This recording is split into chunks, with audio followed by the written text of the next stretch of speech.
আসসালামু আলাইকুম খামারি ভাই বোন। ১০টা টাইগার মুরগি পাললে কত টাকা লাভ করা যায় বড়গুলা কিনা? আপনি যদি আজকের এই ভিডিও দেখেন আপনার একটা ধারণা আসবে। অনেকেই ১০টা ২০টা ১৫টা মুরগি পালন করতে চায়।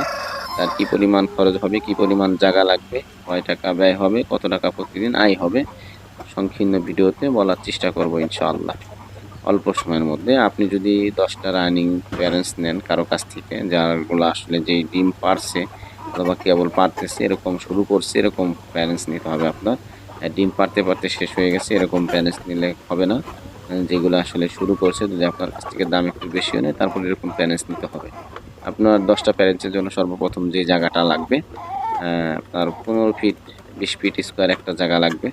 আপনার ১০টা মুরগি পালনে আপনার এগুলো টাইগার মুরগি অনেক বড়, বড় হয়ে থাকে জানেন। দেখেন একেকটা মোরগ। এগুলা ১০টা মুরগি ২০ ফিট জায়গার মধ্যে দিলে সবচেয়ে ভালো হয়। ১৫ ফিট জায়গা হইলেও হয়। তবে ২০ ফিট জায়গা দিলে ভালো হয়। এই আপনার জায়গার স্পেস। এই পরিমাণ জায়গা লাগবে। আপনি ১০ পিস মুরগি যদি ৳১,০০০ করে কিনেন তারপর কিন্তু ৳১০,০০০